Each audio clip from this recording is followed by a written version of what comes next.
자, 드디어 약속의 땅에 들어선 이스라엘 백성. 이제 그들 앞에는 정말 중요한 과업이 남아 있습니다. 바로 이 넓디 넓은 땅을 각 지파에게 나누어 주는 일이죠. 그 첫 번째 주자가 바로 가장 강력하고 중심이 되는 지파, 유다 지파입니다.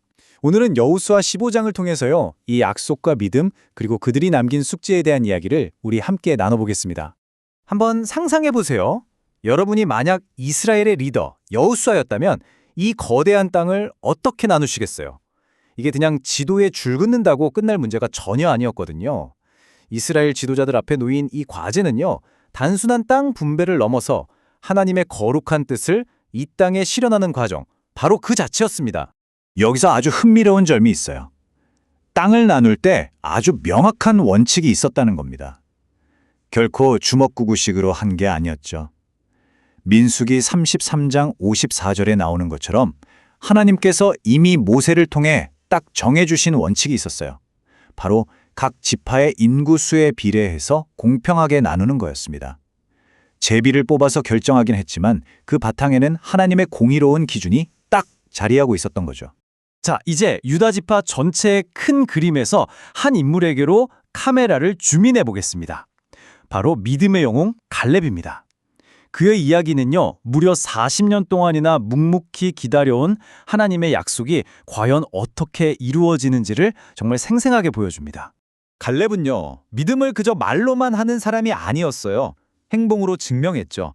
먼저 40년 전 하나님이 약속하셨던 바로 그 땅, 헤브론을, 이 산지를 내게 주소서 하고 당당하게 요구합니다. 그리고 모두가 두려워했던 거인 족속, 아낙 자손들을 그 땅에서 몰아냈어요. 여기서 그치지 않고 전략적으로 아주 중요한 도시인 드비를 정복하는 사람에게는 자기 딸을 주겠다고 약속하면서 공동체 전체에 용기를 불어넣기까지 합니다. 갈렙의 이 대단한 도전에 용감하게 응답한 인물이 있었으니 바로 그의 조카 온니엘이었습니다. 젊은 시절에 보여줬던 이 담대한 믿음과 용기, 이게 결코 그냥 사라지지 않았어요. 훗날 이스라엘이 큰 위기에 빠졌을 때 나라를 구해내는 첫 번째 사사가 되는 아주 귀한 밑거름이 되었거든요. 한 사람의 위대한 결단이 어떻게 미래의 영광으로 이어지는지 보여주는 정말 감동적인 장면이죠. 자, 이제 이야기는 또 다른 인물에게로 이어집니다. 바로 갈렙의 지혜로운 딸 악사인데요.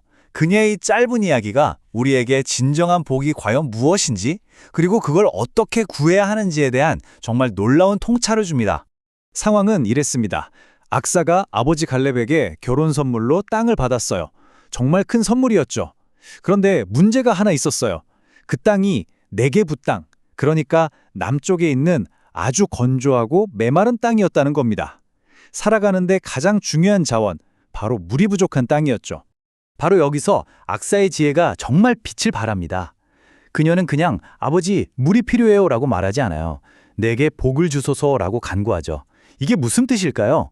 그녀는 물을 단순한 자원이 아니라 생명을 주는 복 그 자체로 이해했던 거예요.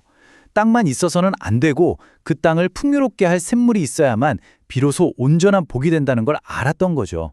정말 현명하면서도 정중한 요청 아니겠어요? 결과는 어땠을까요?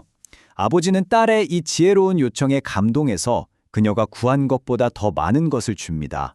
바로 윗셈과 아랫셈이었죠. 이게 우리에게도 중요한 영적인 교훈을 줍니다. 우리는 이 땅을 살아가는 데 필요한 아랫셈, 그러니까 현실적인 필요뿐만 아니라 우리의 영혼을 적시는 윗셈, 바로 하늘의 신령한 복도 함께 구해야 한다는 사실 말이죠. 지금까지 갈렙과 악사의 위대한 믿음, 그리고 지혜로운 승리의 이야기를 봤습니다.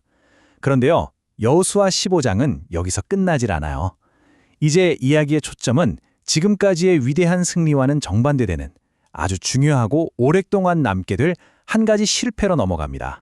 유다 지파가 하나님께 받은 기업이 얼마나 광대했는지 아십니까? 무려 114개의 성읍과 그에 딸린 마을들이었습니다. 어마어마한 축복을 받은 거죠.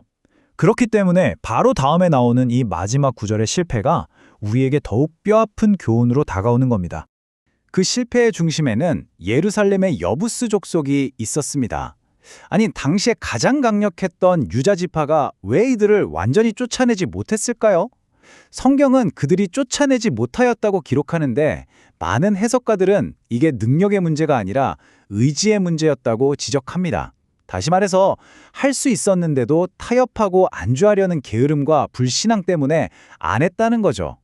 자, 그럼 오늘 살펴본 여호수아 15장의 핵심 내용들을 한번 정리해 볼까요? 첫째, 하나님의 약속은 갈렙의 경우처럼 반드시 그리고 신실하게 이루어집니다. 둘째, 온전한 믿음은 큰 상급을 받고요. 셋째, 악사처럼 지혜롭게 구하는 기도는 응답받습니다. 하지만 마지막으로 가장 중요한 교훈이 있습니다. 바로 불완전한 순종은 반드시 문제를 남긴다는 사실입니다. 이 오래전 이야기는 오늘 우리에게 아주 날카로운 질문 하나를 던집니다.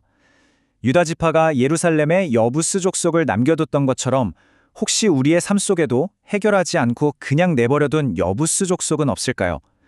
끊어내야 하는데도 계속 타협하고 있는 죄의 습관이나 순종해야 하는 걸 알면서도 미루고 있는 하나님의 명령은 없는지 돌아보게 합니다. 이 질문을 마음에 품고 오늘 설명을 마치겠습니다.